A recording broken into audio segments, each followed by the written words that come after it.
Your Daily 180, 180 seconds of pure Bible study. Welcome to this, Your Daily 180 Bible study. We're talking about choices.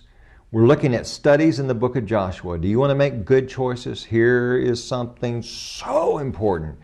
To make good choices, we need to keep sin out of the camp.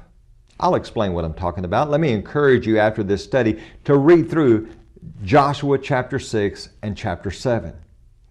You see, the idea of keeping sin out of the camp, I need to make sure I keep sin out of my life, and so that I don't affect others, my family, my friends, the church. In Joshua chapter 6, they go in and they conquer Jericho, and God said, there's certain things that I want you to understand don't belong to you, they belong to God. But a man by the name of Achan, he decided, you know what, there's some things that I want. He saw them.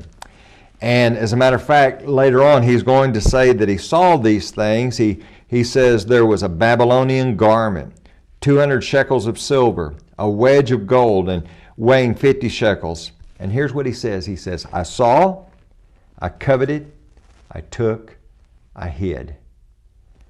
And as a result of that, it cost him his life. But not just his life. When we go back to chapter 7, no one knows. Apparently his family knew. They were complicit because they didn't speak up. He hid it in his tent. Nobody knows about it. You know, there can be sin in a person's life and no one around them knows about it, but God knows. And God's going to withhold His providential blessings from them as a result of it. They go to battle against a small little town, Ai, and they weren't victorious.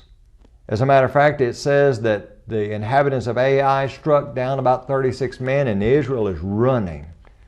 And the men begin to cry out to God, and Joshua wants to know, God, what's going on? Now here's something for you to understand about choices. Joshua was a great man, but Joshua didn't inquire in advance about how to go into Ai. God would have told him, you got sin in the camp, you better take care of it. But when Joshua was praying, God says, get up. There's sin in the camp. You need to get sin out of the camp. Now, none of us are going to live perfect. None of us are going to never make a mistake, never sin. That's not possible, but here is what's possible. We can make up our mind.